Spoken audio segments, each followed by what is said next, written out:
What's going on, everybody? I'm Ray Garvey from Pitching Tents. Alongside me is Davis West, and we have a special guest, Ben, here at a live episode of Pitching Tents, live from Orlando, Florida, here at the ARA convention. Davis, say hello to the fans. First time going live. Happy to be here, dude. Happy to be here. Happy to be here. You're looking like you're moving a little bit slow today, Davis. I am. It was one of those. Talk about it. It was one of those nights. I got dragged into it, and I got caught, and they got me, and I was out till 3 a.m. Yeah. It was brutal. I'm struggling. I barely made it here. That's all right. I'll carry the weight, which is what I normally do. I know. Just walked the floor here. An absolutely incredible show. Anybody is here live at the ARA convention right now. And right after the intro from our very own Pitching Tents podcast, we're going to talk live to Benjamin at his products over at NexTech right after this.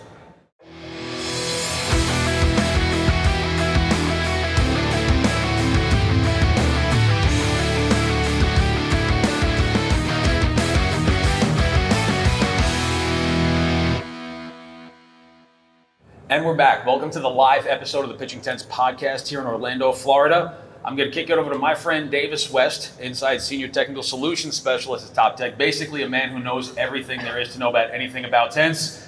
And he's going to introduce a friend that I made at Max this year, Ben, who's got a very unique product, and he's going to talk to us about it. Davis, welcome in. Thanks, Ben. Appreciate it. What's going on, Ben? How are you? I'm good, man. How are you? So just a little intro, Ben. Let's just talk about who you are, where you came from, and how you got in this Gotcha. industry, bro. So I started in the industry about a decade ago. Got in with a mom and pop shop back in Virginia that a buddy of mine was working at and said, hey, I really need a reliable guy to come in. So I started from the ground up as an installer and worked my way up into a decent sized corporation in the Carolinas and managing a pretty big portion of that. About 2 years ago, when we were all struggling to find labor and find skilled labor, and the thought came about of how do we make our people more efficient, and that's where our patent pending design of the Keder Clamp came into play. And the whole point of it was to make the people that we had more efficient, since we were all struggling to find skilled employees and skilled people that would stay long term. Really quick, as an outsider, let me ask a question. You actually having a background, which Davis does as well, as an installer, legitimately being boots on the ground, grassroots, what do you think that has lent to your ability to be creative in this space, in this industry? And Davis, actually, I want you to answer that too. As you're more than a rep. I mean, you actually get out there, boots on the ground, and we'll do a first-time setup with people. So if you could both kind of walk us through what that genesis looks like from being an hourly paid installer to kind of having a voice and a face here at the ARA convention. Yeah, I mean, it definitely helps from the overall design aspect because we're able to get real world experience into the products. You know what works. And Correct. You know what doesn't. Correct, because what we have is something that is operational based. It's something that, the ROI on it is going to be your guys more efficient, not necessarily rental side. So having that huge background of being able to understand what your field guys and your installers face on the day-to-day when it's 13 degrees, snowing, and you're trying to put up a tent, or when it's 113 degrees, and we know what they face. So basically practical experience versus theory, where someone coming out of a 4-year engineering degree Correct. might have some great thoughts on paper and on CAD and in a two-dimensional world, but when it actually comes time to setting up tents, breaking them down, and making a product that will last, Correct. Experience that you guys have found by actually throwing these things up. Well, like I always like to tell people, it's easy for anybody to go say, hey, it's just putting up tents. But until you go and do it, you don't really understand what's a day-to-day operation. And that's what helps me out in the field, because I can go into these places and know how they operate, how they work, what they need, how I can better support them. And it kind of gives me an edge in terms of being able to talk to new people in the industry the first time I meet them. I can already come in with knowing, hey, man, I know what y'all deal with on a daily basis, but here's how I can help you. Correct. Been there, done that, got the badge. And if we could pivot real quick, I mean, you guys are both in your 30s. If you could talk to a 24, 26-year-old who's in the event rental space right now, and maybe they're not sure what the next step in progression is for a career, was there any fear? Was there any anxiety when you actually decided to step out from the safety of an hourly rate to say, hey, I'm going to put my name on something. I was about to say, I'm going to own this, and I'm going to burn my boats. It's a great and question. Try to succeed in this space. There's one thing that was always told to me, and it's the biggest lie when you're starting an entrepreneurship, is it's not that easy. And it truly is, because if you have a product that works and you know what you're doing, and you're coming from, like you said, the operational background, you know what you're doing, you know what to expect, and you know what you're getting into and what you're trying to change the industry with, you work hard, it's gonna make it happen. Well, you're passionate about it. Correct. So that helps it. I mean, it's very easy to work really hard for something that you're passionate for. Exactly. And I've always been an ops guy. Again, started from the field and worked my way up. So I'm extremely, sometimes have a blind eye when it comes to field operations and our guys when things go wrong. So I always try to take care of our guys. So would you say you're more of a problem solver or a creative spirit? I would say Ben's probably both. I was getting ready to say, unfortunately, probably both. And unfortunately, that means it doesn't stop. So, again, it's our business model is prioritize people over profits. We want to make money. But what we're looking to do... If I'm not mistaken, I actually think that you employ your father. Is that correct? Yeah, so who kind of retired a couple of years ago. Everybody's kind of I retired. was going to say, in this industry, nobody ever retires. It's always I'm kind of retired. It's like Brett Favre, remember back in like the early mid-2000s? Yep, he kind of retired about 4 or 5 years ago, and, business started taking off, so I kind of went to him and said, hey, I really need a second set of hands from the production side, and being able to, maintain, for lack of a better term, the fort while I'm out at these shows and, getting things done while I'm running the roads and on conference calls and emails. It's been a really good set of help. But again, you're taking care of your people, and that's what this whole business was started on, was taking care of our ops guys. Well, you're taking care of your ops. Let's talk about taking care of your company. You're talking to any young entrepreneurs out there, anybody in the space that's starting something new. Have there been any roadblocks to scalability or to organic growth that you might want to? Because how old are you? 32. 32 years old. You are there's a 26-year-old out there that has an amazing idea for something, and this young guy or gal is probably petrified to take that step forward. It is. The biggest thing is don't give up. Yeah. I Because am an extremely impatient man, unfortunately. You want results immediately. Yeah. So it was discouraging in the first couple of years. That's 90% of the people in the industry, though. We get instant gratification when exactly, we get set up. Exactly. So the discouragement of, man, I really thought everybody was going to be as passionate as I was. Yeah. Don't be discouraged by that, because if you have a great product and you know what you're talking about and you've been in the industry and it's going to do what it needs to do, it's eventually going to take. It's going to eventually shine, and that's something I want to touch on. Like, how long ago did you have this idea? So the idea came about 3.5 years ago. Okay. So post-COVID, when everything. The reason I asked that question is, it has like took off. I've been extremely blessed. I mean, I think a lot of people have seen the benefits of our design and the product we're bringing, as well as the new technology with the 3D printing. Being a 3D printing manufacturer, we can make real world adjustments to our product as we get true feedback from our customers. Well, for example, you've come and you've given me samples of stuff and said, hey, go give these to one of your customers and tell them to be rough on it. Yeah. I want them to break it so that we have there's our threshold point where can we improve it? Maybe. Can we do something to change the tensile strength or anything? Maybe. And there's product I've sent you that, hey, we just can't make this work. We've got to drop back and either redesign or just abandon the project, because, and that's the good thing about the technology too, is that, I still use your example of Matra last year when, we were just starting to design our pole tent accessories, and you called and was like, hey, you got anything for pole tents?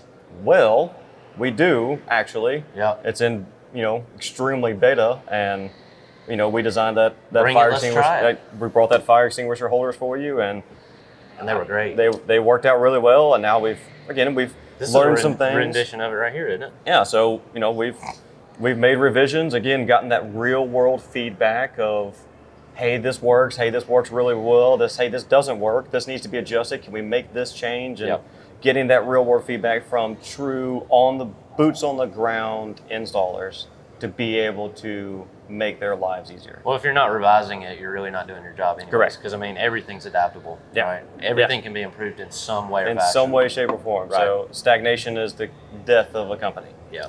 So without obviously going to meet Mark Cuban and Dame and the gang, You're going to be on Shark Tank? There you go. talking about that scalability, it doesn't matter if you make the best mousetrap in the industry. It's distribution, it's logistics, it's supply chain. Are you right now? Is this all direct to consumer? So we actually, I guess is a good place anywhere to do so. Breaking news at 11. Breaking news from it. Dun, So dun, dun. we actually have a signed contract with Tentwares.com. So Tentwares.com is now carrying our Keder Clamp systems. Nice. Stop by their booth and see them. They All have profiles? all profiles, everything that we carry. Tentwares will now carry our product on their website, full send with everything. Go by see JP. He's a great guy, great businessman. JP's awesome. He's really good, knows what he's talking about, and this is a brand new partnership that we're bringing on together, and we're navigating accordingly. But all of our products will be on his website in the near future. They do some cool stuff. They too. do some in really his cool stuff. actual normal business, day-to-day life. They do some really cool events. He's ordered some stuff for us from us for his personal business, the rental side, as well as for Tentwares. But yeah, we have a contract with Tentwares that Tentwares will now be carrying our product on their website, and we also have an e-commerce website. So everything that we do is on an online shopping store. We designed it. Gotta love e-commerce. We designed it like that because we understand the urgency from a operational side. Yeah. That if you need something, you need it now. You don't need to wait on a voicemail, a sales rep, or somebody to call back. We did it to where it's worth that cost of the e-commerce and the scalability of that in too. today's world, it's the Amazon idea. Everybody Correct, wants to go online, order it, and have it tomorrow. Correct. So we designed it to where direct to consumer, order what you need, and we'll get it to you in 3 to 5 days, and you've got it. There's So no Davis, you delays. being one of the smarter tent guys in the industry, Don't go that far. that's what you said before this I podcast. have never said that. Not one I've time forgotten have more than I most ever. people have ever learned. I'll add video to it later. No shot. Not one time. What I would, me as an outsider from the industry, in an emergency, what kind of solution does this represent versus having something shipped from potentially overseas to OEM manufacturing? What kind of solution if somebody's jammed up, they're throwing up a tent on a Thursday afternoon, they call up NexTech on a Monday? What does that look like for that consumer who has yet to be familiarized with your product? We can get it to them Thursday. We have stock in-house that we keep. We have a little over 30 printers that run almost 24/7. I'm glad you touched on that. I was curious about that. We have almost over 30 printers that run almost 24/7. So we keep a good stock in-house where customers are ordering, whatever they need, and where we can get it out within a couple of days, and we do overnight shipping. So we are. You'll even drive it there, won't you? I've driven it there. I have driven it there. A couple customers that are, hey, I need this, this, and this. Yeah. I think I set the record for emergency. Hey, okay, I will say he did pit. It was a last minute ditch thing, and I was like, Ray, can you pack this in your van? Yeah. He's got a Sprinter van. Mhm. He took off to Mississippi. Hey. I was like, hey. But that's the dedication that TopTec, NexTech. People notice that. That's the deciding factor of. There's 14 halos up there for companies that are going to make relatively commensurate products. Yep. At the end of the day, in my experience, people want to spend money with someone that, put it this way, if I were to buy something from NexTech, I'm happy that Ben's going on vacation with his family. If I buy something from TopTech, I know Davis, I've met his beautiful kid, his lovely wife. That service at the end of the day, if someone feels appreciated, there's an XY axis for service and price, and where those two intersect. I can't speak for NexTech, but I know for Davis and I, that's where we try to live. Yeah, and that's where we live as well. My office phone, like right now, my office phone is directed to my personal cell phone, so we don't get any missed calls, anything of that nature. Yeah. We are dedicated to our clients and dedicated to the operations because that's what makes Davis is so dedicated, he will literally drink on a truck bed till 3:15 in the morning with a new client. I told they're you. lonely at the ARA I pulled show. a stunt. It was my fault. I and take full 9:22 responsibility as we for my film this. actions last night. If you're watching this on YouTube later on, it's 9:22 in the morning, which means less than 6 hours ago, Davis was at about a 2.7 on the back of a Silverado flatbed with a brand new client talking about a Keder system that doesn't exist. So, this is a party. We're in the event rental space. There's a roofing conference. There's a plumbing emergency. There's a roofing emergency. Yep. Granted, these tents have to go up to make time frames. And Davis and I, in our last show, we touched on it. More often than not, these events are going to be, one of somebody's 10 to 12 whether it's a quinceañera, a wedding, a christening, a retirement party, we literally partake in a space where we're around people at some of the. I've never seen a funeral in a tent, but there is something really neat about being in a space where everybody is relatively happy to be. We party there. for a living. Yeah. That's what we do. That's our new tagline at TopTec. We party for a living. That's literally what we do. That's why I love the industry. I know when I got into it, 10 years ago, it was, I just needed a job. Yeah. And needed to pay the bills. And now, after a decade in the industry, I love this. You get to see people on the happiest day of their lives celebrating almost every time. I mean, 99% of the time. And it's still up to you to make sure it goes right. And it's up to you. You could ruin their day if you wanted correct, to. Correct. You could, whether it be intentionally or unintentionally, you could ruin a day. But for the most part, you get to see people on the happiest day of their life. Yeah. Like you said, whether it be weddings, quinceañeras or celebrations or anything of that nature. Graduations, the whole it's monumental moments in people's lives. And and that's really what kept me in the industry. And now that we've gotten established and we're the business has taken off, now we're focused on making other people better. Because not to say we're old, Davis, but our time in the industry is almost running out because what we're trying to do is we're trying to bring that 18, 19-year-old into the industry now. Yeah. And that's what we're really looking for. And that's what our business is centered on, is to being able to, because I know what it was like at 20, 21 years old, working 70 hours a week, grinding to pay the bills. And so our company is making that easier for that new guy coming in, to where 6 weeks in he's like, man, I really don't want to do this anymore. Because it takes a special skill set and dedication to this industry. You learn real quick whether you like this industry or not, whether you're within a born for this shifts or not. Hey, nice tagline there.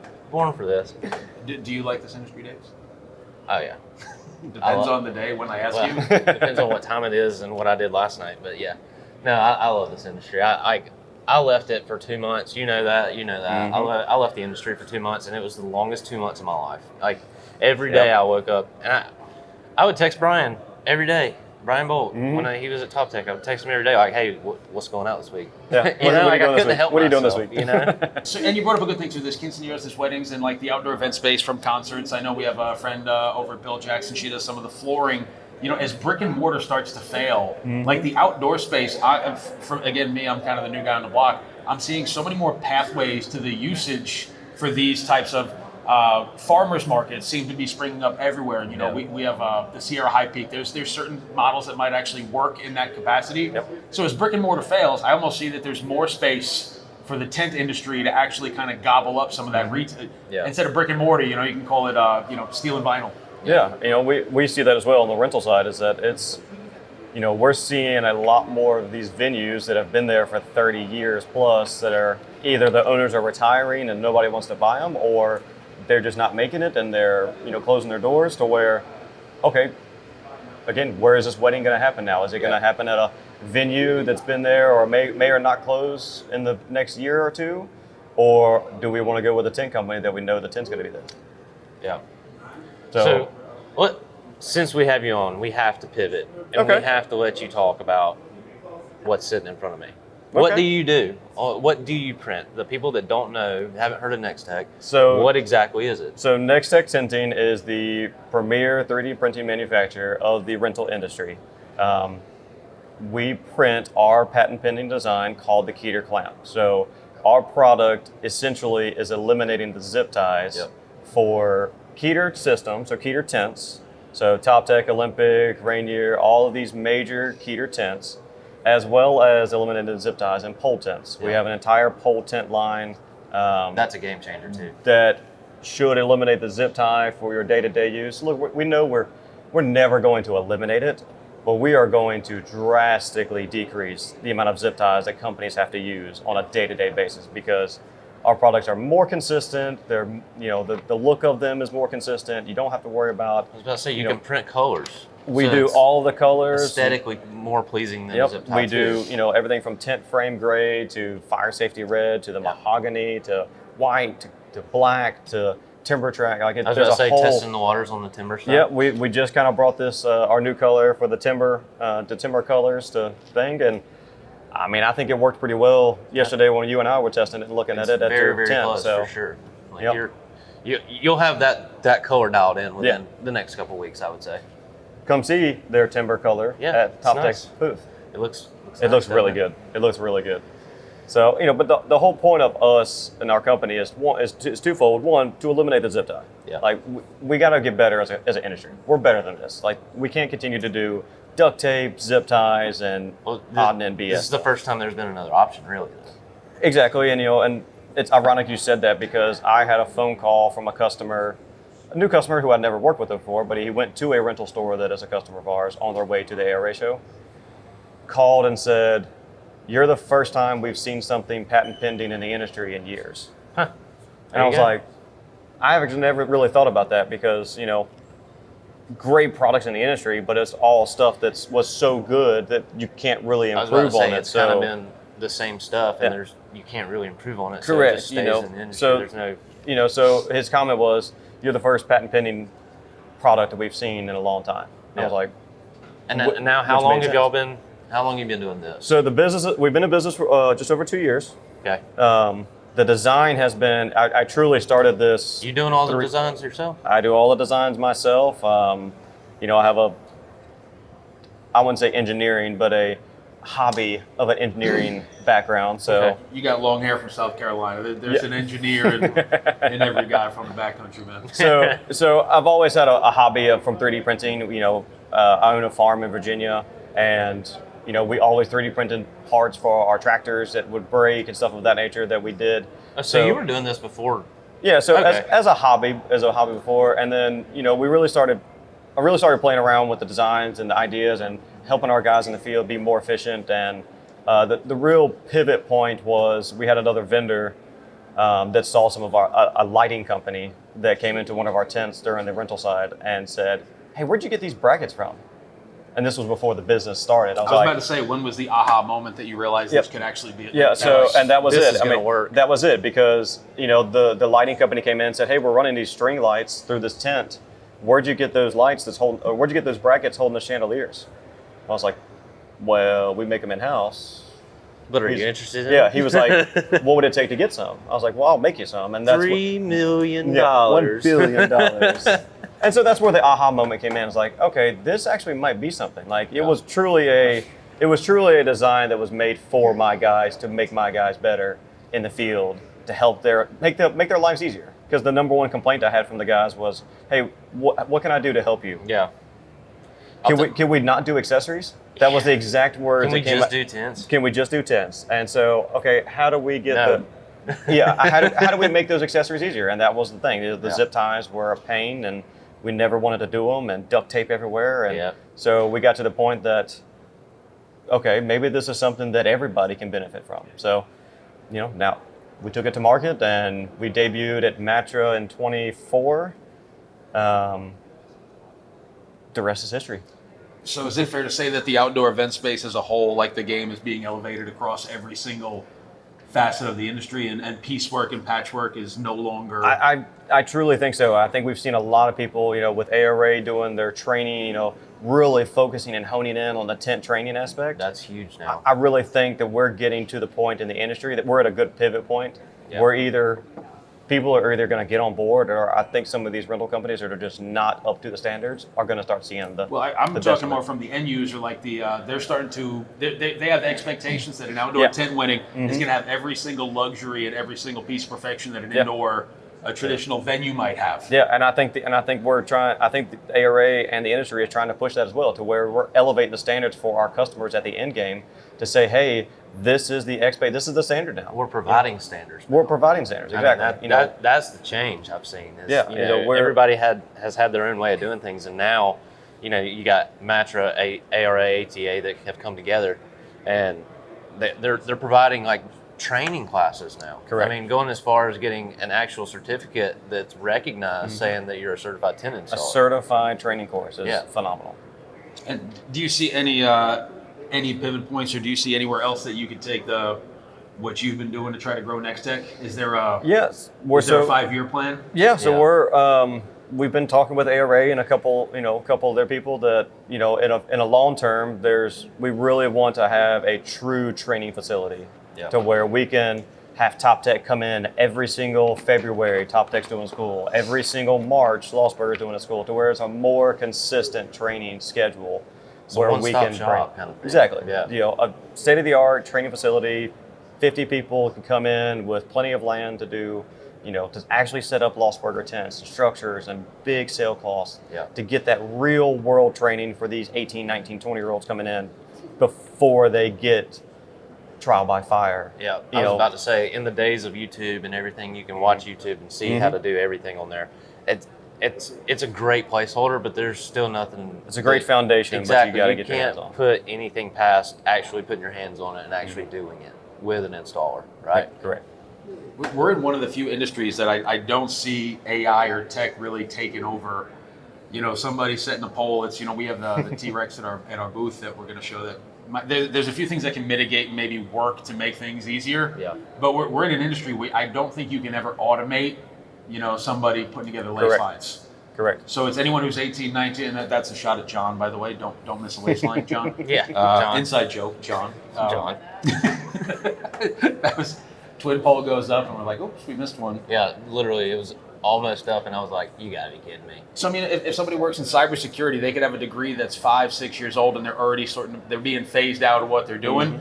In any of the brick and mortar, I think it's why you're seeing private equity make such a push in every single facet of service-based business, whether it's HVAC, it's pools, it's the tent industry, it could, even flooring and windows. Correct. Like this is one of the last bastions where like a 19 to 25-year-old can actually get his, dig his teeth in and make a living. Make a good living. And I think it's good too because people are, I think they're, Mike Rowe did a really good job of, kind of paving the roads of saying, hey, don't laugh at people in the trade industry. Yeah. And nowadays, I tell you what, if anyone wanted to scoff, I dare you to walk through the parking lot and take a look at some of the trucks that our brothers and sisters in the party industry and the rental space. Yep. I've met some of our dealers. I won't put them on blast, but I tell you what, they're living well. Yeah. That's really all that You can I'm make a gonna good say. living.